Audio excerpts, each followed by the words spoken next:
Merci de nous retrouver autour de Sonny Walbrough, enseignant à l'Université de Lille en histoire et théorie du cinéma, et que nous avons donc sollicité, et notamment avec l'intuition d'Archipop sur les travaux menés dans le territoire et sur les collectes menées. Ça, je travaille sur des sujets parfois liés à développant un intérêt pour le cinéma amateur depuis 2 ans, depuis que j'ai croisé finalement un stand d'Archipop sur la braderie de Lille comme ça par hasard. Et puis, en fait, je pensais intervenir sur un tout autre sujet, lié notamment à la représentation du travail, mais discutant avec Milana, il se trouve que la question des clubs était au centre de la journée. C'est tout frais et probablement encore un peu trop chaud, mais je suis ici très enjoué à l'idée de vous parler de tout ça, et je dois, notamment pour cette raison, remercier extrêmement chaleureusement Milana d'avoir partagé avec moi une partie des documents d'archives constitués à partir d'Archipop et des bulletins, des clubs, etc. Enfin, ce qui s'est passé, c'est que Milana m'a envoyé quelques extraits d'archives, et une fois que je les ai consultés, 10 minutes après avoir consulté quelques bulletins, j'ai appelé à nouveau Milana en lui disant: est-ce que tu peux m'en envoyer plus? Et donc j'ai reçu près de 300 bulletins, notamment que j'ai sur une cinquantaine d'heures depuis une semaine, survolé, essayé de traverser en diagonale dans tous les sens, et faire advenir non pas une sorte d'histoire un peu globale ou totale à partir de ces carnets, mais essayer de faire émerger quelques aspects transversaux dont j'expliquerai exactement lesquels ensuite. Alors mon intervention sera un peu différente, elle est plus écrite immédiatement, avec un ton un peu oral, sans faire semblant donc d'improviser ici.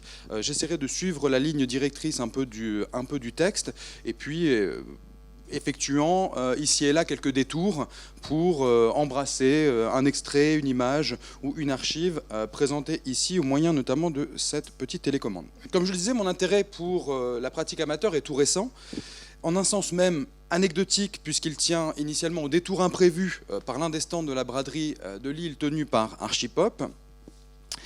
Et désormais, toutefois, depuis 2 ans, et dans une dimension immédiatement plus collective, cet intérêt se structure à l'Université de Lille autour d'un programme de recherche émergent, tout récent, qui rassemble d'abord des chercheuses et des chercheurs en cinéma, programme intitulé ICAR, qui s'articule notamment autour d'une certaine idée des images oubliées du cinéma et des approches critiques dont éventuellement ces images se réclament, ou alors des approches critiques auxquelles ces images nous invitent. Alors, on a d'abord été attentif à des formes de réemploi d'images amateurs. Ça avait été notamment l'objet d'un colloque à Nice au mois d'octobre dernier, et sensible aussi au paradigme de l'amateur, accompagnant certaines pratiques cinématographiques qui relèveraient plutôt du champ du cinéma expérimental ou du cinéma, on dira du cinéma ou du film essai. Et à mon sens, ici aujourd'hui, cela commence sans aucun doute, ou cela réclame de notre part, une approche plus resserrée de la pratique amateur proprement dite. Alors, un coup d'œil rapide au... C'est vraiment très bien ce titre. Truc. Un coup d'œil rapide au titre de mon intervention laisse entendre le degré de généralité qui s'imposait à moi il n'y a pas si longtemps encore, n'ayant d'abord à l'esprit que le peu de cas fait du cinéma amateur au sein des études cinématographiques. Alors je n'ignore pas les études réalisées jusqu'à présent au sujet du cinéma amateur, bien au contraire, et je rappellerai d'ailleurs très bientôt leurs apports ou comment je les ai mobilisés. Je m'appuierai notamment sur certaines propositions qui interviennent dans l'ouvrage collectif dirigé par Valérie Vigneault et Benoît Turchetti en 2017, L'amateur en cinéma, un autre paradigme, regrettant aussi de ne pouvoir faire droit à d'autres interventions récentes sur ce même sujet, notamment du côté de l'Italie, très actif en ce qui concerne le cinéma amateur, et l'ouvrage de Paolo Simoni, cofondateur de l'association Home Movies, intitulé donc Lost Landscapes.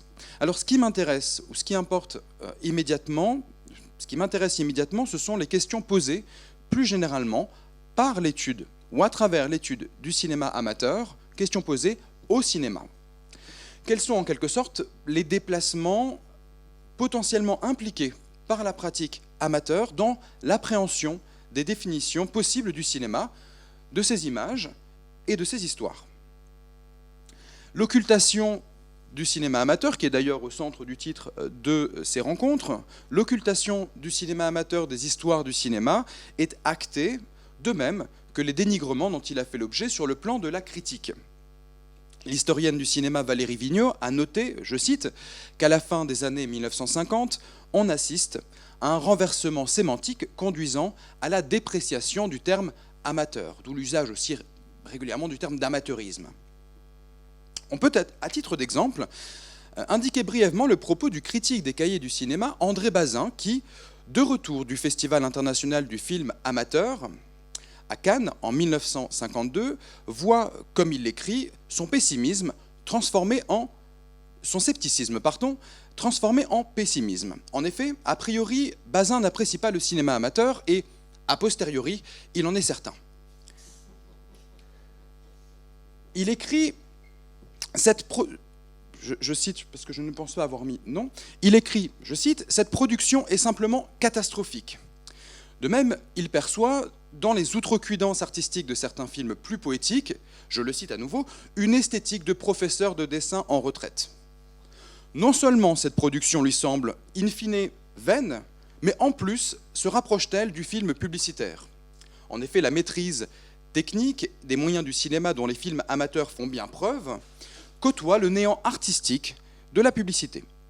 Qu'il s'agisse de films handicapés par leurs ambitions scénaristiques, de films de caractère plus fantaisiste, voire d'expérimentation plus avant-gardiste, le critique des cahiers du cinéma ne perçoit pas dans la production des clubs un lieu d'opposition et de contestation du cinéma commercial que l'amateur exècre ou ignore selon l'auteur. Mais bien plutôt, Bazin voit bien plutôt l'antichambre du cinéma commercial. Il dit « Ce qui ressort le plus clairement de ce festival de l'amateurisme, c'est la reconstitution quasi occulte, à partir de l'obsession anticommerciale, d'un cinéma hyper commercial. » Mais au moins un aspect de ce cinéma, pourtant, lui vaut une appréciation plus positive de la part de Bazin. Cet aspect, c'est le film documentaire que Bazin compare au film ethnographique, et notamment à la possibilité, pour le format réduit, de se rapprocher des manifestations d'une société qui échappe alors aux 35 mm, beaucoup trop lourd. Mais sinon, dans sa grande majorité, c'est bien tout au contraire l'académisme des films amateurs qui frappe André Bazin, académisme qu'il attribue notamment à la bourgeoisie dont ils émanent. Nous y voyons, dit-il, les goûts du français moyen. Bazin réitérera, on va le retrouver plus tard, il réitérera son expérience du cinéma amateur quelques années plus tard, et c'est dans un cadre différent, non plus celui de la critique cinématographique, mais de l'étude sociologique. C'est à un constat semblable que parvient Pierre Bourdieu dans son ouvrage « Un art moyen, essai sur les usages sociaux de la photographie », situant la pratique cinématographique amateur, celle du film de famille et celle des clubs également, dans le prolongement de la pratique amateur de la photographie et, selon lui, d'une reconduite des attitudes esthétiques dominantes. Donc non pas vraiment de leur contestation. Plutôt donc qu'elle ne déplace le cadre dominant, selon Bourdieu, la pratique amateur s'y articule parfaitement, tout en revendiquant une liberté qu'elle ne réfléchit pas. Ces aspects ne pourront être abordés de front aujourd'hui, mais on peut toutefois indiquer ici que, pour les documents que j'ai parcourus, la pratique amateur comme pratique de classe ne semble pas explicitement pensée, tout au contraire, la chose politique semble même proscrite et maintenue à l'écart des clubs et des concours, si je m'en tiens aux documents que j'ai parcourus. Alors, outre ces propos critiques, dont on pourrait d'ailleurs s'amuser, d'un point de vue théorique plus largement, mon intérêt est animé de ce que l'étude du cinéma amateur comporte en termes de ce qu'on appellera des déplacements de ce que nous savons et comprenons de ce qu'est le cinéma. Alors bien qu'en l'état, cette motivation, comme je l'ai dit initialement, cette motivation théorique ne donne lieu qu'à peu de résultats concrets, il constitue bien l'intérêt que j'ai accordé pour ce jour aux films et aux archives à ma disposition. En somme, l'étude du cinéma amateur implique davantage de questions qu'il n'apporte de réponses. Et c'est bien là ce qui m'intéresse. Ces déplacements qu'on appellerait des déplacements d'ordre épistémologique, eh bien, un chercheur, Benoît Turchetti, s'y est intéressé à plusieurs reprises, s'attachant à révéler, à travers différents aspects du cinéma, il s'est attaché à révéler le caractère fictif d'une histoire du cinéma, établie par exemple selon le modèle de la projection publique payante, qui est la date de naissance du cinéma. On ne prend pas la première projection d'image cinématographique, on prend en considération la première fois que des personnes ont payé collectivement pour assister à un film. Parce que quelques mois auparavant, les mêmes films des Frères Lumière avaient été projetés à un congrès ou un rassemblement des sciences dans le sud de la France. Pour Turchetti, la pluralité des appareils et des modalités de diffusion, de réception et de consommation des images oppose à tout le moins un démenti à une histoire du cinéma linéaire. En somme, la définition du cinéma et de son histoire n'a rien d'évident, et le cinéma amateur permet d'en révéler plus encore les points aveugles et les récits faussés. Turchetti affirme que le cinéma amateur permet d'opposer à la figure du spectateur comme consommateur passif les réalités d'un spectateur pratiquant, conscient des gestes et des limites techniques, interagissant autrement avec les films et avec son auteur parfois. De même donc qu'il n'est pas de définition univoque possible du cinéma, il n'est pas de place et de posture homogène du spectateur. On retrouve là notamment une des revendications du Ciné-Club des Flandres, qui nous intéressera bientôt. Au club, est-il affirmé dans l'un des bulletins du Ciné-Club, au club, le cinéma ne divise plus, mais rassemble et il rapproche même. Il est possible, voire même inévitable, de dialoguer avec les auteurs des images que le spectateur voit. Pour paraphraser Turchetti et le rejoindre dans cette voie, la pratique amateur amène, en tout cas il convient de se le demander, amène à repenser l'ensemble du cinéma. Alors de même, le cinéma amateur apparaît à Roger Audin, dont le nom a été cité par Milana tout à l'heure. Ce cinéma amateur apparaît à Roger Audin comme un paradigme, dit-il, précaire. D'une part parce que ces réalités sont, aux chercheurs, en partie insaisissables et au demeurant fort hétérogènes. Amateur en club ou non, film amateur d'un cinéaste professionnel, exploitation commerciale ou institutionnelle d'un film amateur en dehors de son lieu initial. La qualification de cinéma amateur embrasse une réalité parfois trop large, voire contradictoire. Mais c'est également précaire, c'est également parce que, d'autre part, l'amateur n'est jamais tout à fait inscrit dans une pratique aux limites clairement définies. Y a-t-il un style amateur, une définition seulement strictement économique? Le film de famille relève plutôt de la pratique photographique que de la pratique cinématographique. Et de même, a priori opposé au cadre professionnel, l'amateur, membre d'un club, n'en demeure pas moins fasciné par lui, notamment du point de vue de la technique, et aussi d'une certaine grammaire du cinéma que diffusent abondamment les revues d'amateurs. Et inversement, le versant professionnel du cinéma n'en finit pas d'emprunter à l'amateur certaines caractéristiques ou de lui inventer à bon compte une flexibilité, une liberté, une certaine innocence. La réalité complexe de l'amateur s'accompagne d'une pluralité d'idées ou de figures de l'amateur, tout à la fois novice et ici modeste, là exigeant, libre, témoin, innocent, entreprenant, passionné, ignorant mais d'autant plus vrai, travailleur et dévoué, mais dans le cadre idéalisé d'un art qui reste encore à atteindre. Autant de figures discursives, de figures de discours qu'on va pouvoir retrouver et qui vont concerner l'amateur. Alors ce que je rappelle ici à gros traits n'a d'intérêt immédiatement que pour constater l'impossible définition du cinéma amateur. En ce sens, on peut noter que les acteurs du cinéma amateur, cinéastes, responsables de fédérations, directeurs de clubs, rédacteurs de revues spécialisées, tombent à peu près d'accord sur le sujet. Pas de définition possible, au-delà de celle bien trop rudimentaire proposée par un certain Jean Borel. Cette définition, elle est reprise régulièrement de ci de là dans des bulletins de clubs, ainsi que dans des revues ou autres dossiers thématiques au niveau plus national. Celui qui est à l'époque le président de l'Union internationale du cinéma amateur, l'UNICA, écrit ceci. Sont considérés comme films dits amateurs exclusivement ceux conçus et réalisés sans autre but que celui du propre agrément de l'auteur. Ce qui donne au film son caractère spécifique d'amateur, ce ne sont que les conditions qui ont présidé à sa conception, à sa réalisation et à son but. Proposition qui est traduite dans les termes suivants dans une revue 12 ans plus tard. Tout cela nous permet d'apprécier la définition du film d'amateur donnée par le Congrès de 1955, au moment donc, de Jean Borel, de l'UNICA. Et qualifié d'amateur, c'est la citation de droite, est qualifié d'amateur toute œuvre, produit du travail d'une ou plusieurs personnes physiques se livrant à l'art cinématographique par distraction et sans aucun souci de profit, même pour le futur, sous la condition expresse que le ou les amateurs ne vivent pas habituellement de l'œuvre cinématographique. Alors, entre ces deux citations qui disent à peu près la même chose, le cinéma amateur s'articule autour d'une caractéristique économique. Aucun profit ne devant être retiré de la pratique cinématographique pour pouvoir donc être considéré comme amateur et permettre éventuellement de concourir lors des événements qui lui sont consacrés. Mais cette définition même ne satisfait pas les participants d'une discussion au sein de la revue. Tandis que l'un reconnaît à certains films ethnographiques une valeur amateur, l'autre, réalisateur, réaffirme la définition économique que je viens tout juste de mentionner. Puis un autre intervenant encore en reconnaît, lui, par rapport à cette définition, les limites. Et donc, que faire des films amateurs d'auteurs qui sont aujourd'hui professionnels?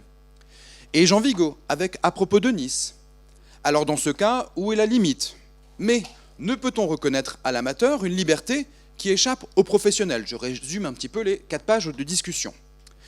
Dans ce cas, il faut reconnaître, si la question de la liberté de l'amateur importe, il faut reconnaître la médiocrité du cinéma amateur sur le plan de la créativité, car finalement, conclut l'un des intervenants, finalement, je cite, « les films les plus culottés, c'est quand même le cinéma professionnel qui les a réalisés ». Bref, le débat dévie progressivement et d'une certaine manière, il botte en touche, de la définition vers des considérations de valeur morale et artistique rattachées à la liberté revendiquée du cinéaste amateur. Néanmoins, cette impossibilité, ici caractérisée, n'en condamne pas pour autant un certain dispositif amateur. L'historien du cinéma, François Albera, parle en effet de dispositif amateur pour caractériser non pas l'appareillage technique seulement de la pratique amateur, mais l'ensemble des rapports dynamiques qui en structurent ou qui en orientent la pratique. La salle, les programmes, le matériel, les concours, la publicité, les revues et les manuels en tout genre, le club et son organisation hiérarchique, l'affiliation d'un club à une fédération nationale ou non, tout ceci et d'autres choses encore qui permettent de saisir immédiatement le cinéma amateur dans sa complexité. Indiquons ici, c'était les termes du débat entre les acteurs du cinéma amateur, indiquons ici la définition proposée par François Albera de dispositif amateur. On désignera ainsi le dispositif social qui intègre cinéastes amateurs et matériel de production industrielle dans une configuration qui permet d'articuler les différentes définitions du dispositif. A, le dispositif technique au sens restreint d'agencement des pièces d'un appareil, tel que par exemple le décrit le brevet. B, celui qu'accompagne un mode opératoire, un modus operandi que l'amateur doit mettre en œuvre selon la notice d'utilisation. C, le dispositif cinématographique proprement dit, celui auquel on est plutôt habitué, réglant les rapports du réalisateur ou du spectateur à la machine et à l'image ou la représentation, auquel se soumet l'amateur. Et enfin D, un dispositif cette fois-ci social, dont le dispositif cinématographique fait partie et dont il relève, et dans les procédures d'assujettissement de l'amateur à cet ensemble. C'est plutôt d'ailleurs ce dispositif social qui va nous intéresser ici à travers les bulletins, les publications du Ciné-Club de Flandre, qui est un ciné-club qui a son siège, qui est intégré à la ville de Lille, qui est inscrit dans la ville de Lille. Comme l'auteur l'indique ailleurs avec la chercheuse Maria Tortajada, la compréhension d'un dispositif n'est jamais donnée d'emblée, en tout cas pour le chercheur. Cette compréhension du dispositif n'est jamais donnée d'emblée à partir d'une de ses parties seulement, mais elle doit être construite à partir d'un recoupement de données multiples qui ne s'en tiennent pas uniquement au rapport immédiat soit d'un individu avec une machine ou avec une image. Et cette compréhension du dispositif, de ce qu'est par exemple le cinéma amateur, eh bien ça passe aussi par des discours, par la manière dont on représente, la manière dont on dit ce qu'est le cinéma amateur et qui est éventuellement le cinéaste amateur. Prenons Prenons à titre d'exemple cette publicité pour les appareils Emel en 1936.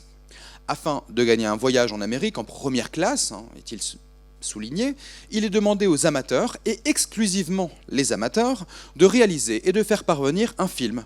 Par exemple, un film tourné pendant les vacances d'hiver, profitant de l'air de la montagne et évidemment des sports d'hiver, comme l'indique ici l'illustration et une partie du texte.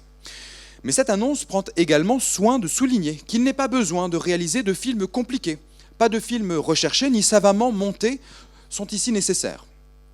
Ce faisant, par ces deux petites phrases, ou par ces deux petites indications, la publicité engage une définition large de l'amateur et contrevient dans une certaine mesure à l'orientation prise par les clubs qui tentent au contraire de réfréner auprès de leurs membres la pratique la plus simple du film de famille, voire du film de voyage.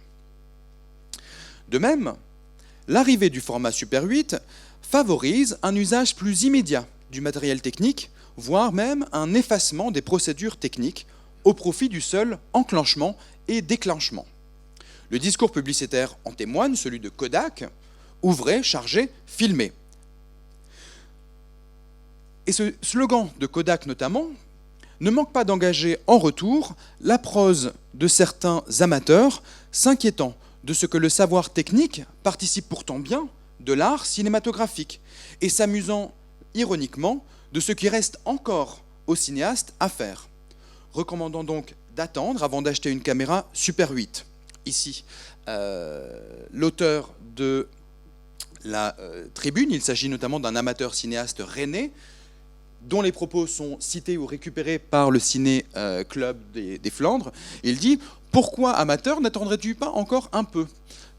Bientôt, pourquoi pas, on achètera une caméra avec le film déjà prêt, et il suffira, après avoir appuyé sur le bouton, d'expédier le tout, caméra et film, au laboratoire qui brisera la caméra, car bien sûr, elle sera scellée, pour éviter les voiles.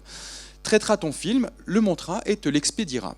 Déjà placé dans un projecteur, le tout pour un prix de revient incroyablement bas, à peine supérieur à celui du 8 mm actuel. Et pourtant, ce ne sera pas encore suffisant. Tu devras encore coller ton œil au viseur de la caméra et appuyer sur le bouton. Non, crois-moi, le plus sage est encore de passer au stade suivant et d'acheter tout de suite la télévision.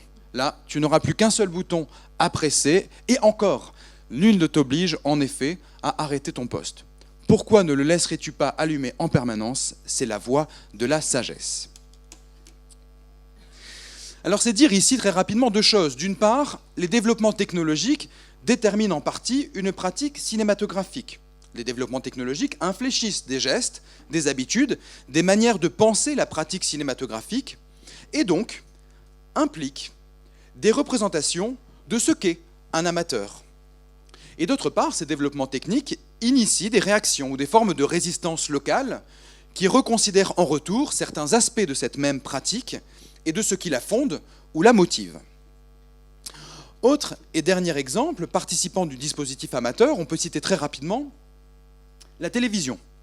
Je découvre notamment qu'à deux reprises, à la fin des années 1950 et début 60, la télévision française a initié un mouvement en direction des cinéastes amateurs pour développer des programmes, de deux manières différentes. La revue Le cinéma chez soi, devenant ensuite le cinéma pratique chez soi, rend compte d'une tentative d'utilisation des contenus amateurs, d'un côté dans 5 colonnes à la une,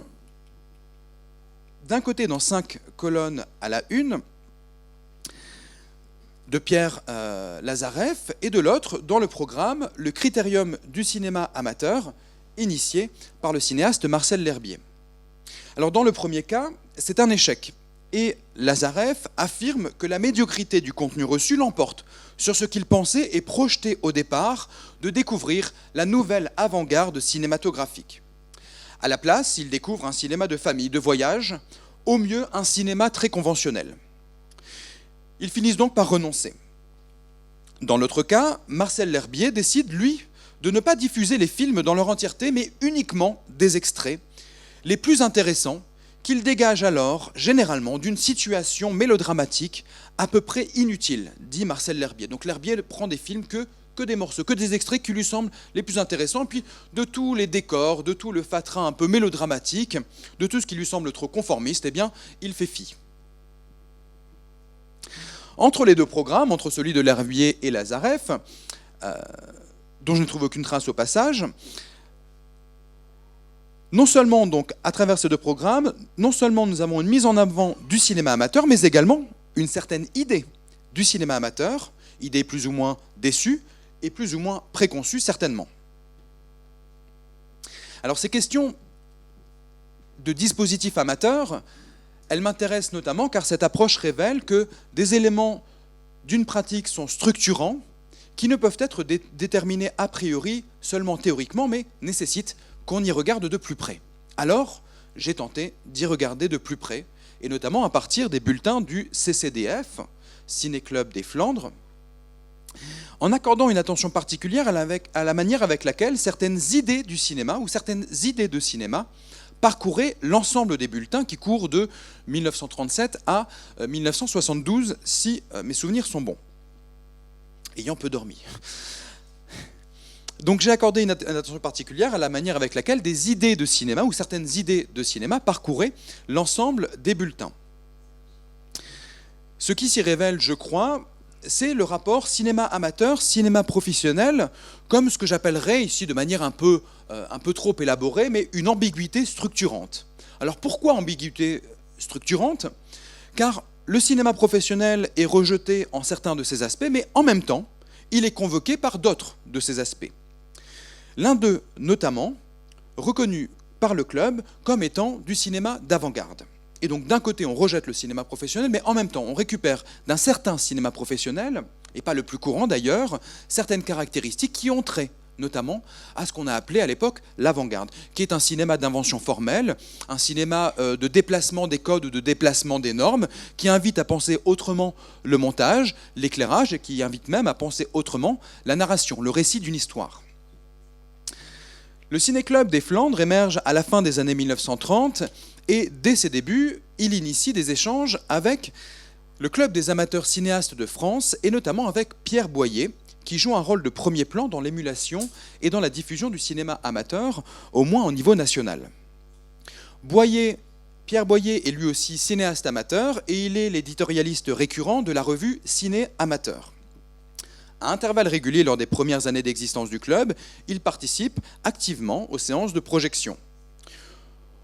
On retrouve aussi parfois quelques-uns de ses textes au sein des bulletins et le club projette et commente largement ses films. Ce qu'il y a d'intéressant avec Boyer, non qu'il soit profondément directeur dans l'histoire du club, mais tout comme Jean Borel évoquait plus tôt, Boyer défend une certaine idée du cinéma portée par l'avant-garde.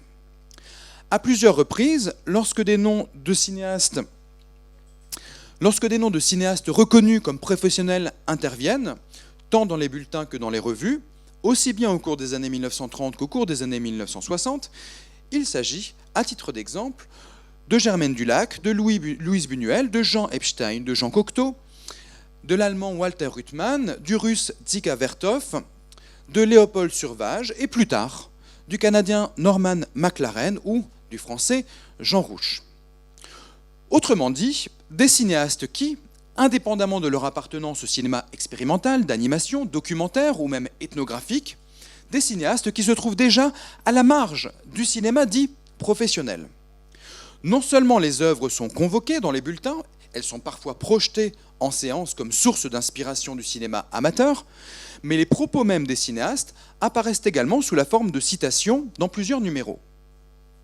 Ce qui donc transparaît à travers le nom des cinéastes que j'ai ici reproduit sur l'écran, c'est, parfois avec force, la place accordée par le club, avant toute chose, à un esprit du cinéma, à un art cinématographique placé sous le signe de l'invention, du renouvellement et de l'idée.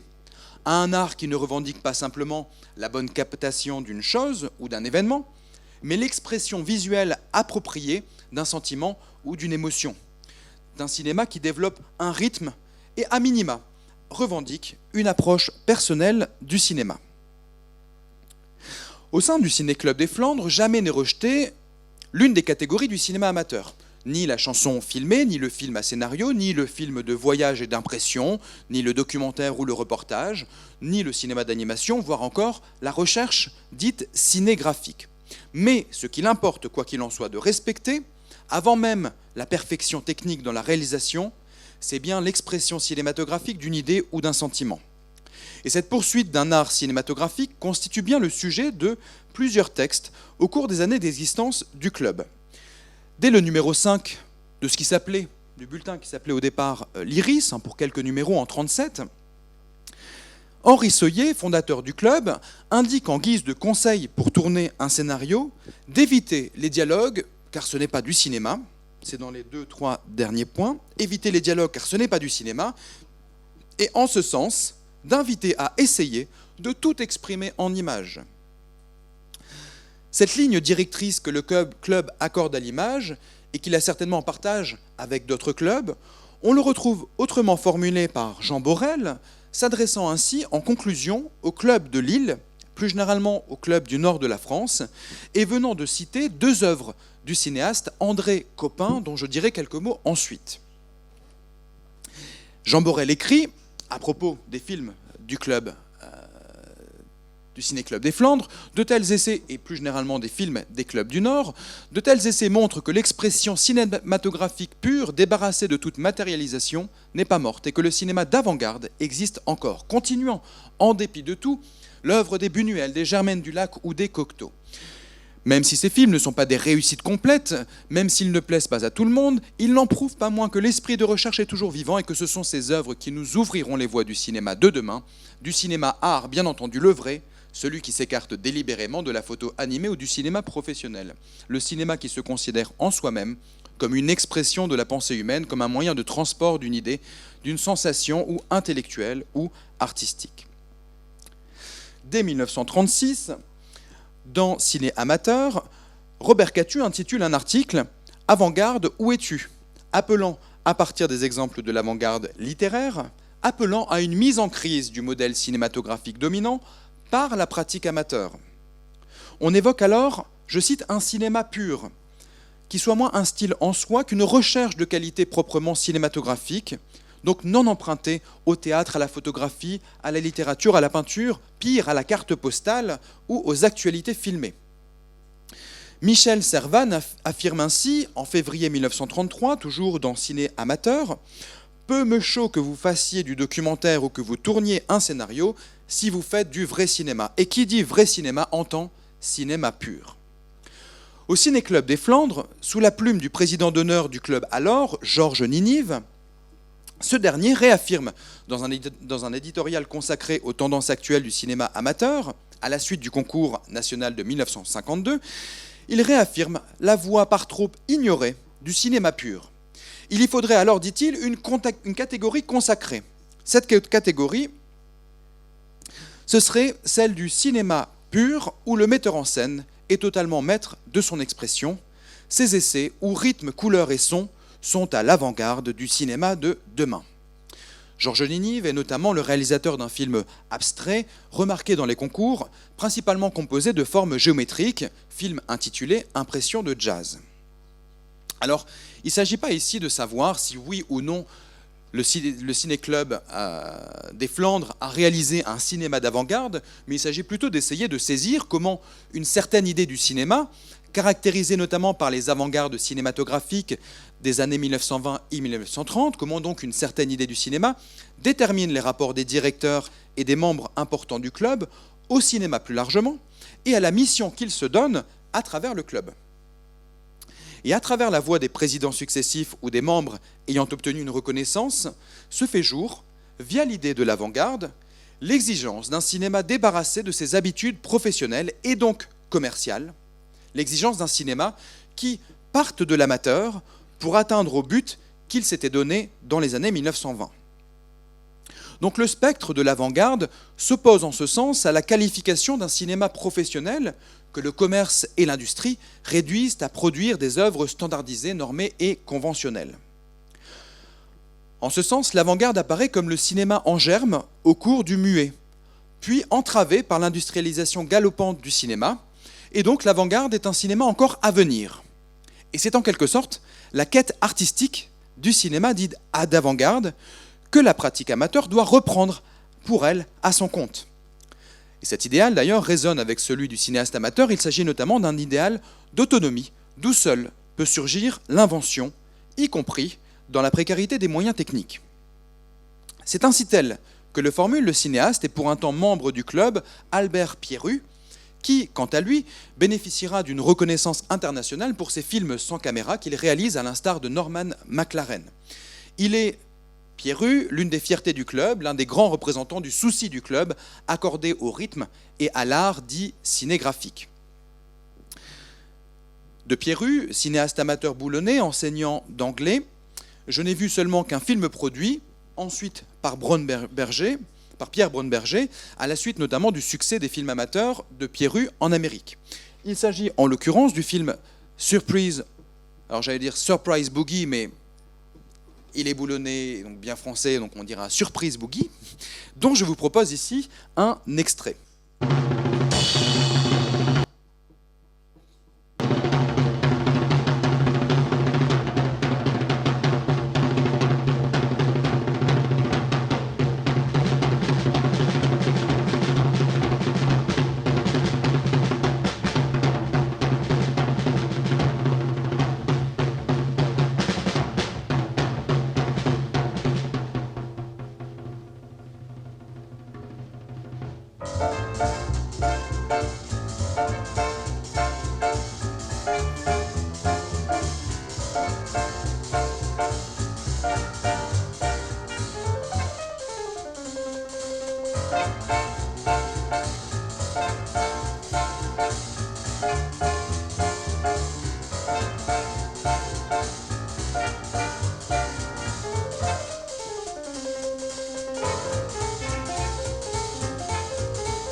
Est un cinéaste amateur qui ici réalise un film qui est produit par Pierre Braunberger à la suite du succès qu'ont rencontré ces films amateurs, notamment parce que au Canada, Norman McLaren, qui est un expérimentateur de la pratique du cinéma directement sur pellicule, entend parler des films de Pierru et à l'occasion d'un festival, il demande au Ciné-Club des Flandres et à Pierru d'envoyer plusieurs copies. Ces films font parler d'eux et Pierre Braunberger finit par entendre parler de Pierru et il demande notamment à Albert Pierru de réaliser des films et notamment sur de la pellicule 35 mm en vue de projeter ces films sur écran large. Alors Pierru, qui réalise ici ce film en 1956, écrit également quelques textes pour les bulletins du club. Il s'exprime ainsi en 1954 en faveur non uniquement de la peinture sur pellicule et du cinéma d'animation, mais plus largement en faveur de toute œuvre cinématographique soucieuse d'un dépassement des codes et d'un renouvellement des pratiques visuelles. Il écrit « Le muet peut s'enorgueillir d'avoir compté de multiples créateurs en quête d'expérience et de nouveautés qui lui ont donné en 10 ans 100 fois plus de films d'avant-garde que le parlant depuis 1930. Au film de Survage, au film de Oskar Fischinger, de Walter Ruttmann, de Dziga Vertov ou de Buñuel, que nous oppose-t-il de valable ce cinéma qui, après le son et la couleur, va bientôt disposer d'un écran gigantesque en attendant le relief intégral où la vedette finira par venir s'asseoir sur les genoux de chaque spectateur. Ici, Pierru fait certainement référence à quelques affiches, quelques documents publicitaires qui ont accompagné l'élargissement des écrans, notamment une affiche qui a circulé où la figure de Marilyn Monroe, par le biais de la 3D, dépasse l'écran pour presque venir caresser les genoux du spectateur. C'est au cinéma d'amateur, poursuit-il, qu'il convient de relever le gant, ainsi que l'ont fait déjà quelques-uns d'entre nous. Lui seul, le cinéma d'amateur, a encore la foi. Ne fût-ce qu'avec les moyens du bord, il doit reprendre la mission que la profession a, bon gré mal gré, abandonnée et de plus en plus oubliée. Pour les amateurs, le cinéma doit être une recherche incessante et sans cesse renouvelée. Un monde inconnu nous apparaît parfois au hasard des images d'un film scientifique, d'un paysage reflété dans l'eau, d'un phare dans la nuit. Ce monde est à nous, c'est lui que nous devons révéler et qui doit nous révéler. Alors Pierru recommande vivement d'aller au cinéma, voir ce qui, du cinéma professionnel, relève le plus de l'amateur. Il parle notamment de Louisiana Story, de Flaherty ou encore de Farbic, de Georges Rouquier. Car il y est bien question dans ces films, selon lui, de mouvement, de rythme et de style. S'il s'adresse ainsi, c'est pour écarter la production amateur d'une irrésistible tendance au scénario, aux films compliqués, voire à la photographie. En invitant ses camarades à découvrir un autre cinéma, il les invite à reprendre le travail abandonné par le cinéma professionnel. Et il s'agit de même d'opposer une vision artistique du cinéma à ses inclinaisons techniques. Non pas que la technique soit entièrement dénigrée, bien au contraire, mais elle comble trop rapidement la satisfaction première de la belle photographie. En revanche, pour le cinéaste et peintre amateur André Copin, il n'y a aucun doute, la technique et le discours techniciste constituent le cancer de la pratique amateur, ce qui l'empêche d'en accomplir le projet, sinon d'en exprimer le plein potentiel. André Copin s'exprime ainsi: « Quand j'ouvre une revue spécialisée en cinéma d'amateur, je suis navré de constater l'importance qu'y prennent les sujets techniques. Le courrier des lecteurs en est absolument saturé, la technique. Et voilà pour moi le grand mal, l'affreux cancer qui étouffe l'amateurisme et l'empêche de s'exprimer. » Perdus dans leur fatras d'objectifs à tourelles, de cellules, de stroboscopes et de potentiomètres, les amateurs cessent de penser et de rechercher l'originalité intellectuelle de leurs films plutôt que la seule originalité technique. Une couleur juste, un détail vrai sur l'écran passionne leur intérêt jusqu'à leur éviter de s'apercevoir que leur film n'en a pas ou fort peu.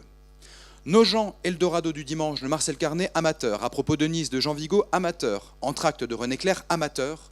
Sont des films d'une technique souvent sommaire mais suffisante pour servir. C'est une technique au service d'une idée et ce sont des films intéressants. Cherchons donc du nouveau. Partons au hasard, sans carte, sans instrument, sans truc, sans recette, avec notre seule sensibilité et notre seule imagination. Essayons de retrouver toute la foi d'un Méliès amateur d'il y a 60 ans. Et alors je formule le vœu que les clubs le comprennent et qu'ils orientent les départs pour cette vaste prospection, pour cette nouvelle, citant ici le titre d'un film célèbre de Chaplin, pour cette nouvelle ruée vers l'or. Alors, il est fort probable que le Méliès qui est convoqué par Copin ici soit le Méliès qui apparaît au titre d'une reconnaissance par le mouvement surréaliste. Rien d'étonnant non plus à ce que, dans une page du bulletin qui lui est attribué, André Copin recommande ailleurs, et d'ailleurs André Copin recommande ailleurs la lecture d'un ouvrage sur le surréalisme au cinéma dont le club vient de faire l'acquisition. Et rien d'étonnant non plus à ce que André Copin rapporte ici plusieurs citations dans une page que le club lui accorde. On retrouve en effet, comme on le voit ici, c'est indiqué la page de André Copin avec plusieurs citations que André Copin a sélectionnées. De Georges Duhamel en passant par Jean Cocteau, Germaine Dulac et jusqu'à Jean Painlevé, le montage des citations qui est ici proposé par Copin vise à provoquer les camarades membres du club sur le manque de génie photographique avec Duhamel, de souligner ensuite leur obéissance au docte du cinéma commercial avec Jean Cocteau, puis de révéler par le biais de Dulac les puissances proprement expressives du cinéma, et par la voix de Jean Painlevé, de revendiquer la nécessité de déplacement des normes. Alors je n'ai pu voir d'André Copin qu'un film... Combien de temps il reste ? Ok. Merci beaucoup. Je n'ai pu voir d'André Copin qu'un film fantasque qui joue effectivement des possibilités de rythme qu'offre le cinéma. On y voit des jeux de clair-obscur, des jeux de surimpression, de déplacement rapide de la source lumineuse, d'apparition, de défilement, des jeux d'écran, qui interviennent abondamment dans un film qui semble réfléchir à travers le motif de la sculpture, réfléchir la notion de volume. Si Copin d'ailleurs s'oppose au relief ou à l'arrivée du relief dans les années 50, c'est certainement parce qu'il se fait, notamment en tant que peintre, une idée du relief toute différente que cette, je cite, fausse réalité, les propos sont de Copin, c'est que cette fausse réalité à laquelle le cinéma veut nous habituer. Je vous propose ici un extrait de Fantasque de André Copin. Je ne le fais pas habituellement, mais je parle un peu aussi en même temps que les images. Il s'agit d'un personnage qui est sculpteur et qui sculpte à même la matière un masque. Et puis, il s'endort et ses rêves semblent hantés de ce masque qu'il vient de faire surgir de la matière. Et donc, le rêve donne lieu ici à tout un jeu d'effets, de trucage cinématographique, de défilement, de jeu de lumière, avant qu'à la fin du film, eh bien, dans un des soubresauts que suscite le cauchemar, eh bien, le personnage renverse sans le vouloir le masque vers le sol qui se brise, et le personnage principal donc se réveille. C'est un film qui n'est pas ici clairement daté. Je voulais retrouver justement la première mention du film dans les bulletins du club, ce que je n'ai pas trouvé ou j'ai pas pensé initialement quand je les parcourais. C'était un film avant 56-57. Probablement entre les années 50 et entre le début des années 50 et puis le milieu des années 50.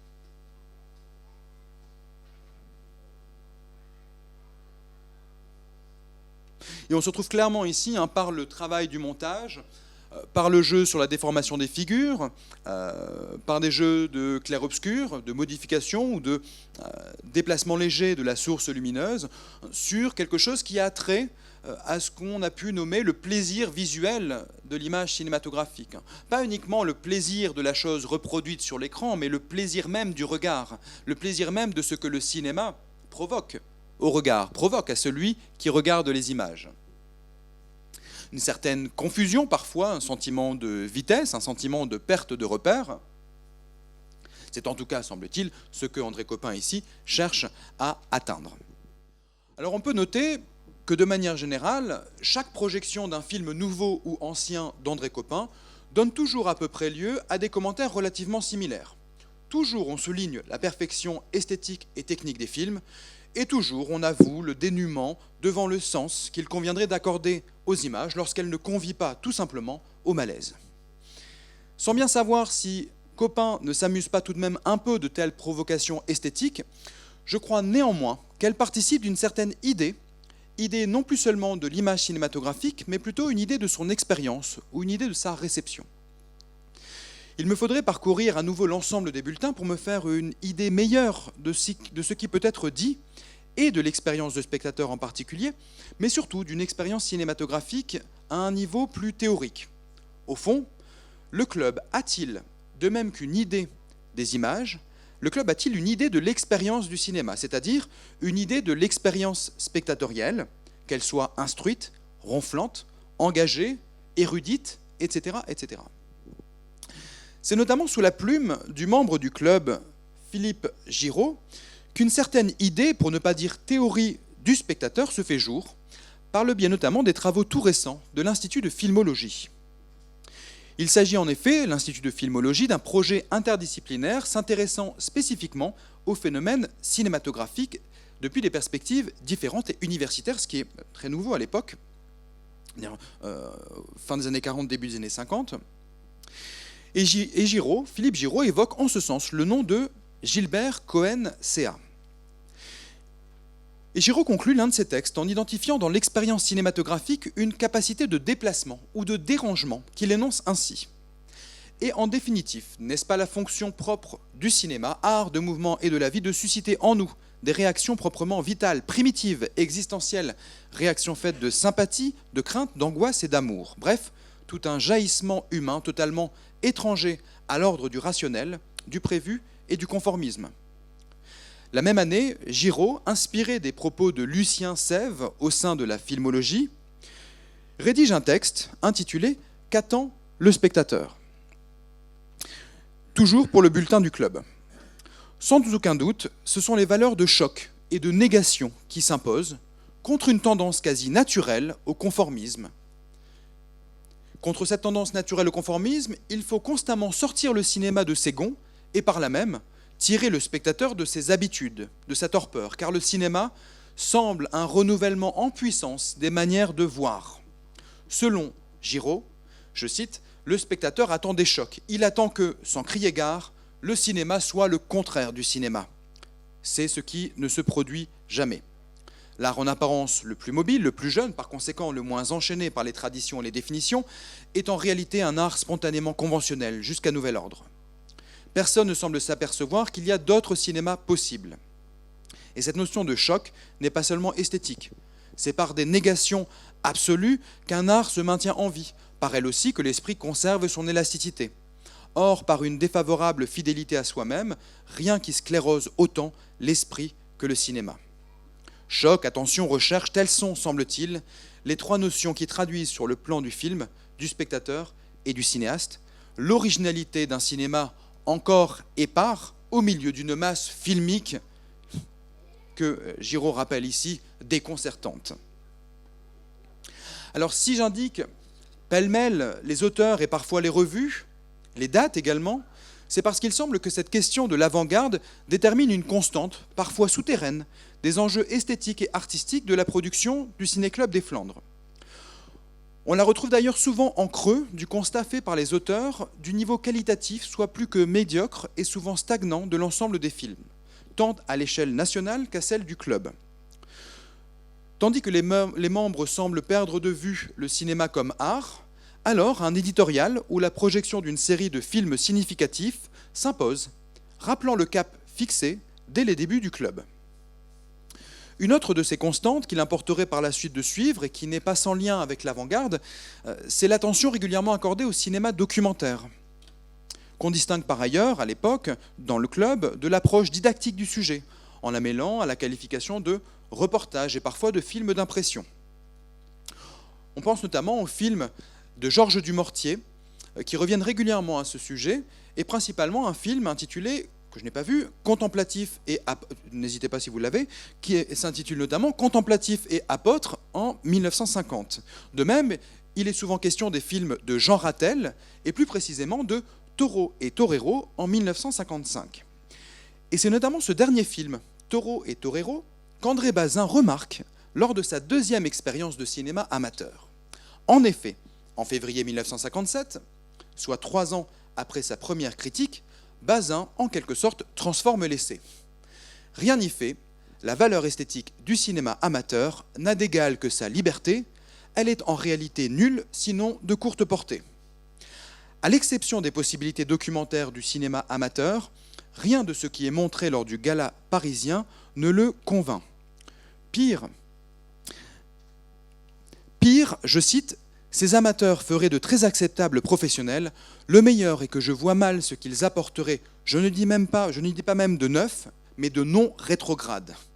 On ne peut que souhaiter de la plupart des films qui nous sont présentés comme la crème de l'amateurisme qu'ils ne déteignent pas sur le cinéma professionnel. Ce qu'il y a de plus étonnant, c'est moins la plume du critique des cahiers du cinéma que le fait que l'article, dans son entièreté, est repris dès le mois suivant, en tribune libre, du bulletin du Ciné-Club des Flandres. Deux possibilités alors. Soit la situation financière difficile du club, à la suite notamment de rénovation et de mise aux normes de la nouvelle salle, accapare l'ensemble des rédacteurs. Soit le propos de Bazin constitue l'un des rappels récurrents du cap à maintenir vers un renouvellement du cinéma. Et il faut dire qu'à l'époque, les éditoriaux et autres textes du club, mais aussi des revues spécialisées, rappellent très régulièrement le niveau trop moyen de la production amateur, dans des termes certes bien moins cinglants que ceux de Bazin. Autrement dit, la répétition des rappels à l'ordre tient peut-être lieu, finalement, à travers la voix de Bazin, du constat amer d'un projet d'avant-garde mort-né. Non bien sûr sur le plan de l'initiative individuelle, mais plutôt sur celui de la mobilisation collective. Rien de théorie, de rhétorique ici. Il n'y a rien de rhétorique ici. Ce n'est pas une question que je pose de manière rhétorique parce que je n'en sais rien à ce stade et peut-être importe-t-il assez peu de savoir si oui ou non la mobilisation du texte de Bazin constitue un de ces rappels à l'ordre. Mais ce qui importe bien, notamment, mais pas seulement, à travers les références explicites et implicites aux avant-gardes, c'est que la pratique amateur en club fait émerger une histoire du cinéma qu'on dirait à vitesse et orientation multiples. Une histoire du cinéma à vitesse et orientation multiples. soit comme expression tardive d'une esthétique de l'entre-deux-guerres, soit comme l'expression précoce d'un mouvement avorté.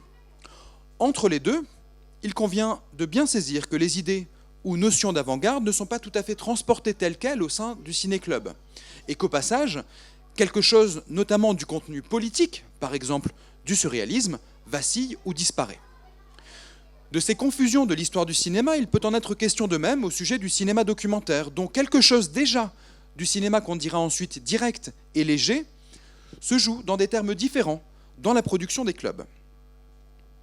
Alors, les préoccupations que j'essaie de transmettre ici, ces préoccupations sont également liées à l'enseignement universitaire qu'on peut tenir pour une des formes possibles de valorisation du cinéma amateur. Cela suppose alors, auprès des étudiants, de former des corpus ou d'avoir accès à des corpus raisonnés et d'en mener l'étude des textes et des images avec des outils conceptuels adaptés, de justifier les questions qui lui sont posées ou qui restent même parfois à construire, engageant alors les étudiants à leur tour éventuellement sur la voie d'une recherche et d'un travail autour des pratiques du cinéma amateur. Il ne s'agit donc pas seulement de montrer des aspects du cinéma amateur, mais d'établir en conséquence et de partager des problématiques transversales. Ce par quoi puisse tomber en désuétude l'idée même de périphérie ou de marge qui concerne le cinéma amateur, ramenant le cinéma amateur tout contre le cinéma. Alors je m'arrêterai là, non sans remercier une fois de plus Milana, et non sans m'excuser aussi du caractère éventuellement lacunaire, certainement dispersé de mon propos, que je dois pourtant bien à l'étude de ce cinéma qui, s'il est un point aveugle, est d'abord certainement le mien. Je vous remercie beaucoup.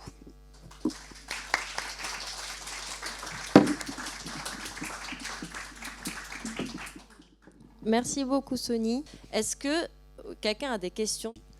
Je veux juste signaler que dans le fond Archipop, vous allez trouver des films de Dunkerquois, entre autres, qui sont tout à fait dans l'esprit des années 50, de vouloir inventer d'autres façons de filmer, de monter et de montrer des choses qui n'étaient pas courantes. Et par ailleurs, moi j'ai connu le Club Cinéma 9-5, qui est un très vieux club français et pour lequel on avait fait un festival du cinéma 9-5 à Bergue en 1990, qui étaient les membres de ce club, qui était un club international. C'était quasiment tous des professionnels du cinéma en tant que techniciens qui devenaient pour l'occasion des réalisateurs. Et la sélection qui avait été faite portait surtout sur le fond, ce qu'ils avaient voulu montrer.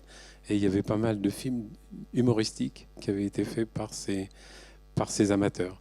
Ils ont quasiment tous disparu, mais je pense que les fonds existent toujours et il serait intéressant de les retrouver. Et eux aussi cherchaient à faire l'innovation. Moi, je m'occupe du musée Jeanne de Vos à Wormhout et je suis un correspondant d'Archipop. On a fondé le centre iconographique de la Flandre, surtout pour protéger 450 000 images qu'on a récoltées un peu partout, et notamment le fonds Jeanne de Vos, qui fait 100 000 photos. Mais depuis 5 ans, on récupère beaucoup de films d'amateurs qu'on confie à Archipop pour la numérisation. Et notamment, se pose la question de comment on les exploite, puisqu'il y a à la fois l'intérêt des locaux, des gens qui reconnaissent des gens à travers ces films, mais aussi l'intérêt d'Archipop qui est un intérêt plus sociologique et qui peut avoir une dimension régionale. Merci et merci pour votre intervention. J'aurais du mal à vous dire en fait combien je suis content en fait d'être ici pour présenter ça et aussi de travailler sur ces images qui me donnent envie. Alors, je disais par téléphone à Milana il y a quelques jours que j'étais vraiment électrisé par la découverte de ce cinéma, de cette pratique cinématographique, et en même temps un peu triste de la possibilité même que ces films aient disparu. Et parce que, notamment, j'ai passé pas mal d'heures à lire des comptes rendus de projection où on rappelle l'énième projection du film de André Copin, on en parle dans tel et tel terme, et donc je m'en fais une idée de ce film, mais qui est une idée transcrite, transmise, avec le verbe qui est celui notamment des comptes rendus de séances de ciné-club. Et ce que vous me dites ici de Cinéma 9.5 me donne envie d'aller voir. Et la question que je me pose, oui, c'est comment éventuellement aussi retrouver des films. Un des points de mon intervention que j'ai ensuite enlevé, mais c'était de jouer sur cette articulation entre une histoire locale, mais pas tant que ça. Une histoire locale, mais pas tant que ça, parce que la lecture des bulletins, notamment, et pas que, mais laisse entendre les phénomènes de circulation de films et de personnes. Il y a des congrès nationaux qui sont organisés, des concours qui interviennent à Londres, en Suisse et ailleurs, en fonction de quoi des films du club passent la frontière, et puis 1 ou 2 membres vont se rendre sur place. Bon, tout ça, ça circule, et donc à la fois il y a une dimension qui est locale, mais qui dialogue en fait immédiatement avec les autres clubs, à la fois au sein de la France, mais même le Ciné-Club des Flandres voit des films amateurs japonais. Voilà.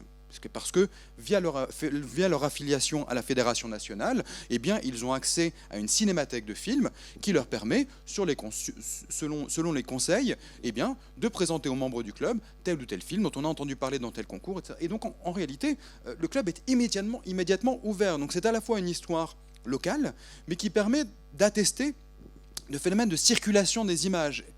Et d'ailleurs, ces images existent aussi parce qu'elles vont être montrées d'une part au sein du club, mais qu'elles potentiellement elles seront aussi montrées dans des concours. Concours du club, concours de la région, concours national, et puis d'autres grandes représentations de la pratique amateur.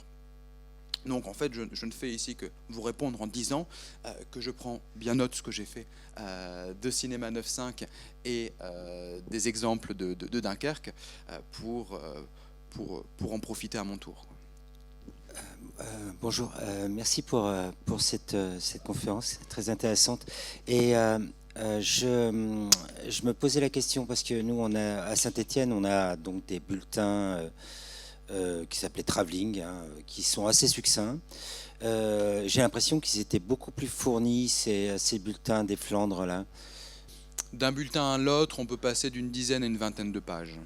D'accord, pas plus. Voilà. Et publication mensuelle, hein, c'est bien ça, hein, publication mensuelle, il y a quelques numéros des fois qui manquent, ou il y a des problèmes de structurels, enfin des problèmes de club, des fois il n'y a pas de publication, mais il y a en tout et pour tout près de 300 numéros. Ah oui, oui. D'accord. Ah oui. Oui. Alors oui, rubrique type, alors toujours un éditorial, parfois une tribune libre, parfois aussi un article qui revient sur les tendances actuelles du cinéma documentaire, une fois de temps en temps un article technique, et puis modification des statuts éventuellement, et aussi un compte-rendu des séances, parce qu'il y avait 1 à 2 fois par semaine, séance de projection critique, projection on recueillait les critiques, projection technique où là il s'agissait de montrer des films qui sortaient à peine du laboratoire, et puis des projections un peu plus officielles, un peu plus sérieuses, en présence de l'ensemble des membres, soit membres actifs, soit membres sympathisants. Et d'ailleurs très rapidement, le Ciné-Club, à partir de sa création vers 1937, passe d'une trentaine de membres actifs à une quarantaine de membres actifs à entre 110 et 120. Et ça sera une constante, me semble-t-il, hein, sur une période de 15-20 ans. Il n'y a pas de chiffre chaque fois à répéter, mais autour d'une centaine de membres, et membres actifs, et membres sympathisants. Ce qui laisse entendre, d'après ce qui est indiqué, que pour chaque projection, on peut s'attendre à avoir à peu près 70 personnes, quoi. Du coup, juste par rapport aux revues des clubs, d'ailleurs, on continue de les collecter s'il y a des gens qui en ont encore. C'est que les revues étaient constituées un peu de la même manière. Toi, Sony, tu t'es vraiment arrêté sur Vue par Vue, qui était la revue du CCDF. Mais on a aussi la revue du club de Boulogne-sur-Mer ou de Béthune. Et en fait, ce qui est super intéressant, c'est que par exemple, Boulogne-sur-Mer, on n'a aucun film. À Archipop, on n'a pas collecté les films. Le club existait dans les années 60, même 56. Donc on a tout ce que vient de dire Sony, de la place pour un éditorial, on a tous les membres, on a tous les noms, on a même des parties où on a les critiques des films, on a le titre des films, le format des films, quand ils ont été réalisés, pourquoi, qui, comment, on n'a pas les films. Et du coup, en fait, c'est vraiment ces revues-là il faut vraiment pas les laisser de côté parce que c'est vraiment c'est aussi l'histoire des clubs. Enfin, c'est vraiment très intéressant de les étudier. Et d'ailleurs, c'est comme ça que c'est comme ça en fait qu'on a commencé à travailler dessus à Archipop. C'est qu'à partir de ces revues, moi j'ai fait des tableaux Excel avec tous les films et après on a essayé d'appeler les personnes. On est allé chez les déposants qu'on connaissait déjà. Excuse-moi, est-ce que tu connaîtrais cette personne ou les descendants de cette personne et tu aurais les films. Et c'est comme ça qu'on retrouve les films. Donc en fait, c'est vraiment très très très intéressant de les étudier. Et effectivement, ils sont très fournis. Et parfois, en fait, dans chaque revue, on retrouve souvent dans l'éditorial ou dans l'article qui suit juste après un manque de personnes qui contribuent aux revues. C'est vraiment... il nous faut des gens, on est plus de 100 membres, mais personne ne veut écrire dans cette revue, s'il vous plaît, parce que là, on a pris des articles de ciné amateur ou de revues plus nationales. Non, nous, on veut vraiment quelque chose qui nous est propre et on veut vraiment créer, vraiment analyser, nous, le cinéma par nous-mêmes pour le diffuser à tout le monde. Et d'ailleurs, je sais pas, toi, tu t'es pas posé la question, enfin, tu l'as pas évoqué là, et moi, j'ai pas la réponse non plus, mais je me demandais aussi à qui étaient destinées ces revues. Parce qu'ils étaient distribués mensuellement aux membres, mais est-ce que, d'après toi, ils ont été... et après, je te laisse poser ta question. D'après toi, est-ce que tu penses qu'ils ont été diffusés au-delà des simples clubs ou les clubs voisins ? De mémoire, je crois être tombé à un moment sur un fragment d'article, un fragment de texte qui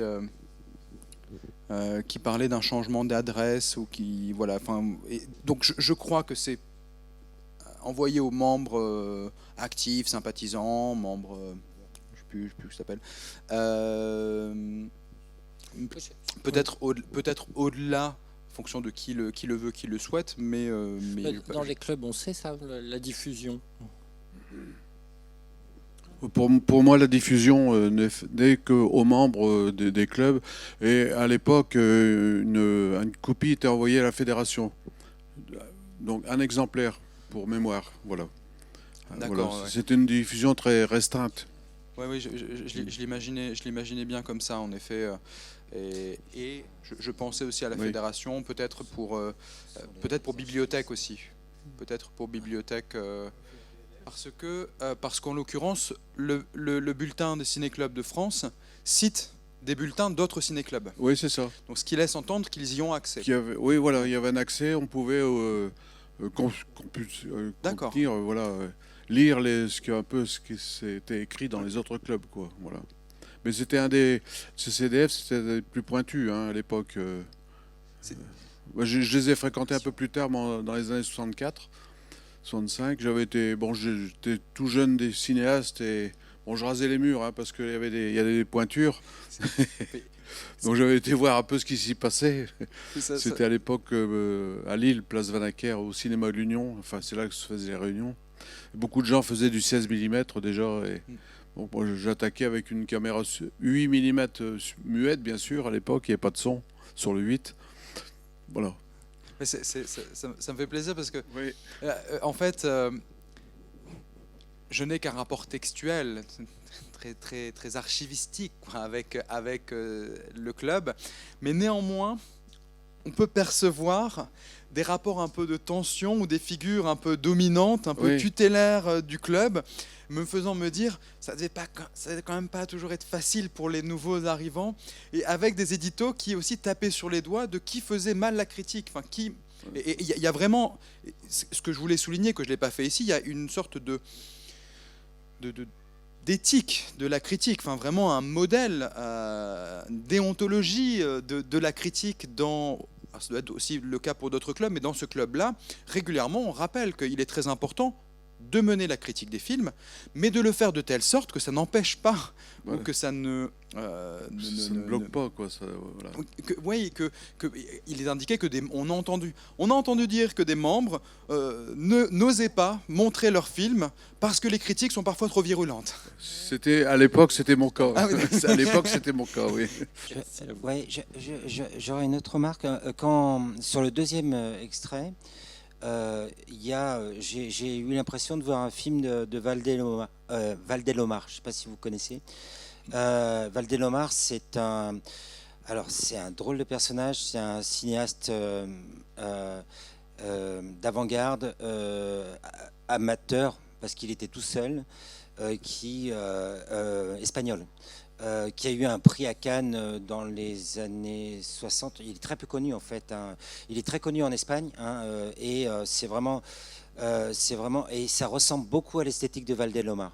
Et justement, ça rejoindrait peut-être ces communications qu'il y avait. Alors, Valdelomar avait créé une espèce de... à la fin de sa vie, bon, il s'est plus ou moins accoquiné avec le franquisme, hein, pour pouvoir faire son cinéma expérimental. Il avait un espèce de studio avec des jeunes à la fin de sa vie. Enfin voilà, c'est juste une remarque comme ça. Il y a eu un film récemment sur Valdelomar, un documentaire qui est très intéressant. Vraiment quelqu'un de très intéressant à voir. Et au niveau visuel, c'est stupéfiant, quoi, ce qu'il a fait. En l'occurrence, Albert Pierru, hein, Ouais. une partie de ses films sont arrivés à la ciné. D'après ce que j'ai lu, hein, ont été retrouvés et emmenés à la Cinémathèque française pour conservation, restauration. Ils étaient en mauvais état, semble-t-il. Mais quand on va sur le site de la Cinémathèque française, ça. Mais il n'est pas fait mention vraiment, enfin, du caractère amateur, enfin, Ah oui, d'accord. Du fait qu'il était cinéaste amateur et qu'il était notamment membre d'un club et qu'il il participait activement à la vie du club jusque dans les années 54. Voilà, il publie des textes. Les personnes qui publient des textes sont, en fonction des périodes, à peu près toujours les mêmes. On retrouve à peu près toujours les mêmes plumes au sein de... Et Pierru fait partie des personnes qui, de temps en temps, publient des textes. Mais c'est intéressant comment, une fois que son œuvre est reconnue, et ben, la figure de l'amateur, un peu moins. Ouais. Un peu moins. Oui, bien sûr. Bravo. La question de Michael pose la question de l'imitation ou de la citation dans le cinéma amateur. Moi, je voudrais être ailleurs. Dans ces bulletins, vous y voyez une lecture esthétique. On vous sent très attentif à la question. Vous éludez un peu la question des débats techniques, qui est importante, mais on a l'impression que vous prêtez attention au débat esthétique. Notre définition du cinéma amateur irait plutôt du côté de l'économie. Est cinéma amateur ce qui s'est fait en dehors d'une société de production? Ces débats n'ont jamais lieu dans ces bulletins, cette question de l'économie, de la professionnalisation. Ça intervient par moment et je crois que c'est sous-jacent en fait. Enfin, la question cette question économique, elle est. Enfin, je crois que le club, dans sa structure, hein, je ne dis pas que chaque membre a fait sien, mais le club fonctionne, hein, sur le principe de la définition posée par Jean Boré autour d'une part, l'indépendance économique des cinéastes, mais aussi ne retirant de leur production artistique, de leurs œuvres, aucun profit pécunier.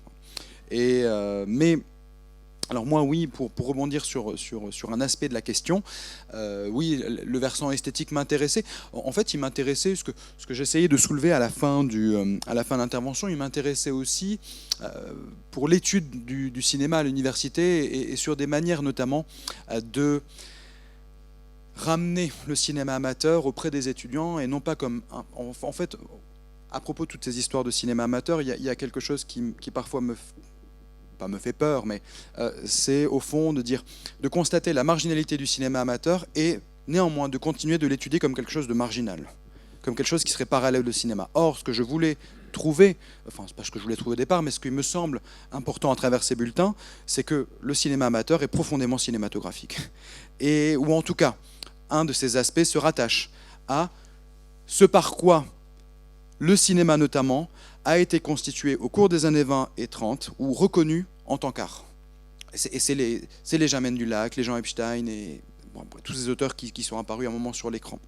Donc c'est la raison pour laquelle mon analyse des carnets fait fi ici de préoccupations qui auraient trait par exemple à la dimension structurante de la critique dans le déroulement des séances, dans la vie du club. Voilà, je voulais y accorder un moment, mais c'était pas possible. Et donc j'ai décidé en fait d'exploiter la voie de l'avant-garde, pouvant également essayer d'exploiter le filon qui était celui du reportage et du documentaire. Qui est régulièrement mis en avant. Et puis, occasionnellement, il y a d'autres... Cette question des catégories, elle est intéressante, parce qu'en fonction des périodes, il y a des catégories qui sont plus ou moins délaissées. Il y a la chanson filmée. Et on dit, attention, ne vous éloignez pas trop de la chanson filmée. C'est intéressant aussi, la chanson filmée. Par contre, le film de voyage, on sent bien que ça peine un petit peu. Ça peine un petit peu. Il faudrait plutôt tirer le film du voyage du côté du film d'impression ou du reportage. Et lorsqu'il s'agit du reportage, on ne dit pas juste, ne filmez pas uniquement les ponts et puis les vues cartes postales, mais avant, lisez des choses sur la localité que vous allez rejoindre pour essayer de filmer autre chose, que c'est un contenu didactique, mais aussi une réflexion sur la prise de vue. Et donc oui, une fois de plus, c'est des questions esthétiques qui m'intéressent. Quant à l'économie, il en est, me semble-t-il, assez peu question. Assez peu question. Donc c'est peut-être que ça reste sous-jacent, que c'est présent à même le fonctionnement du club, c'est entendu peut-être, ou alors c'est évité, quoi. Mais les définitions même du club n'interviennent pas régulièrement, les définitions même du cinéma amateur n'interviennent pas régulièrement dans les bulletins du club. Mais elles interviennent par devers de propositions liées à l'avenir du cinéma, à ce que le cinéma commercial a rejeté, à ce qu'il a abandonné, ses possibilités liées à l'expérimentation visuelle notamment, ou par d'autres aspects encore qu'on signale en fait ce qu'est le cinéma amateur. Mais je n'ai pas retrouvé de définition en quelque sorte fondamentale, qui interviendrait de manière récurrente au cours des 40 années que couvrent les bulletins. Iliana, je vous en prie. Pour répondre un peu à ce que tu viens de dire, à un moment donné, tu as mentionné le dispositif amateur. Je trouve que ça va vraiment... il explique en fait le cinéma amateur, le cinéma de famille, celui qu'on retrouve principalement dans le fond d'Archipop, donc les films de voyage, etc. Mais vraiment genre des personnes qui prennent leur caméra, qui lisent le manuel, qu'ils enclenchent et après qui le font, qui développent le film et qui le projettent après dans un cercle familial. Et quand tu l'as mentionné, ça m'a un peu perturbée parce que je me dis, c'est pas vraiment un concept qui s'applique au club de cinéastes amateurs, puisque l'objectif d'un club de cinéastes amateurs, c'est quand même de se rassembler, de partager son expérience, justement à travers les revues. Du coup, ils peuvent lire ce qui se passe dans le monde du cinéma, et en même temps de créer de créer vraiment une équipe technique. Donc d'avoir quelqu'un qui va écrire le scénario, enfin vraiment faire des films ensemble. Et donc il y a vraiment une réflexion derrière un film, que ce soit par les revues, par tout ce qu'on a dit, la technique également, puisqu'ils parlent souvent d'ouverture. Moi il y a des choses que j'ai pas comprises. C'est très très très technique parfois les articles, ça va vraiment loin. S'il neige, il faut filmer comme ça. S'il pleut, il faut filmer comme ça. Ça va très très loin. Et en fait, il y a vraiment une vraie réflexion derrière. Et du coup, je me suis demandé, est-ce que vraiment ce dispositif amateur, il s'applique au club de cinéastes amateurs, d'après toi ? Oui, alors j'ai certainement assez mal évoqué un peu rapidement. Mais ce qui intéresse François Albera à travers l'idée en fait, c'est l'idée de dispositif même. Hein, il développe avec Maria Tortajada, et c'est un groupe de recherche qui a eu lieu à Lausanne autour de ces questions d'une étude épistémologique des dispositifs, disant que pour comprendre un dispositif, que ce soit un téléphone, un ordinateur, une caméra, il ne s'agit pas uniquement de regarder dans la caméra, mais de voir aussi comment il fonctionne au sein d'une société. Et comment il fonctionne au sein d'une société, donc c'est aussi le caractère social du dispositif, ça suppose également un club. Parce que oui, on se rassemble, mais le club peut-être éventuellement répond à une certaine ligne de conduite. Qu'ils le sachent ou pas, ça peut être l'avant-garde, ça peut être des données, des considérations financières, ça peut être une définition qu'on impose d'emblée par des gestes d'écartement, de mise en avant de certains films. Eh bien, le club opère aussi comme un dispositif. Et puis si on met en avant tel cinéaste, si on met en avant tel cinéaste amateur, c'est une manière de conditionner, sans le vouloir, la production des autres. Et donc, il y a tout un aspect du dispositif qui n'est pas uniquement technique, mais qui est plutôt social, qui néanmoins ressurgit sur la pratique de tout un chacun. C'est la raison pour laquelle je montrais les publicités. Il ne s'agit pas de dire que des cinéastes, amateurs notamment, reproduisent les gestes qui sont proposés. par là où les publicités. Néanmoins, les publicités proposent des images de la pratique. Des images certainement fantasmées, mais des fois des images qui, sur le plan collectif, circulent. Il y a un imaginaire, il y a certes une pratique amateur réelle, dont on a dit qu'elle était trop complexe pour la saisir en une seule image, mais il y a aussi un imaginaire collectif qui se complaît de l'amateur amateuriste, qui se complaît de l'amateur du dimanche qui filme le repas, qui se complaît aussi de l'amateur fin technicien obsédé par la machine. D'ailleurs, dans les clubs, on retrouve parfois des petites histoires qui s'amusent de ce que les femmes des cinéastes pensent des hommes. Et donc les hommes s'amusent de ce que les femmes les voient comme obsédés. Et c'est presque une consécration pour les membres du club, à travers ici la nouvelle espèce de petite histoire drôle, il y a régulièrement des histoires drôles, de dire, et donc on dit témoignage d'une des femmes d'un membre du club, disant mais il ne pense qu'à sa caméra et plus à moi, et voilà. Et donc il y a une manière aussi de se reconnaître collectivement dans la pratique amateur, par le biais aussi d'une obsession que l'on a, que l'on a ou que l'on aurait en commun. Que ce soit vrai, avéré ou pas, en fait, je ne prétends pas d'ailleurs ici traiter de choses vraies. La seule vérité, c'est que ces discours ont existé. Et c'est comme ça que je les envisage. C'est-à-dire qu'effectivement, ils disent vrai ou non.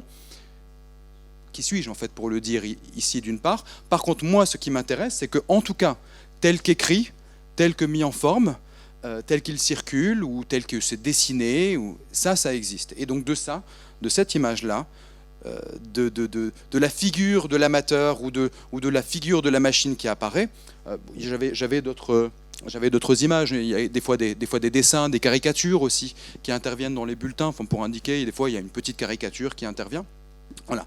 Tout ça pour dire qu'en fait cette question du dispositif, si j'affirmais qu'elle s'articulait notamment au club, c'est parce que d'une manière ou d'une autre, qu'ils le veulent ou non, ou qu'ils en aient conscience ou non, plutôt, les clubs sont structurés. Et ils ne sont pas structurés de manière verticale, ils sont structurés de part en part par ce qu'on en dit, ce qu'on en pense, ce qu'on voit, ce qui est mis en avant. Voilà, si moi je pourrais, en tant que membre du club, ne pas aimer le film de machin, mais puisque les directeurs du club ou les membres importants affirment que ce film est génial, peut-être que ça va m'influencer, peut-être que, voilà, comme tout autre dispositif, il n'y a jamais une neutralité profonde de ce qui est fait, produit ou proposé. Et l'idée de dispositif, c'est de tenir compte de cette complexité-là, sans pouvoir jamais tout à fait la réduire, la résumer à un terme, quoi. Mais plutôt modestement essayer de parcourir carnet, film, pour poser quelques questions à la pratique amateur, ce que j'ai essayé de faire en l'occurrence. Merci Sony, merci à tous.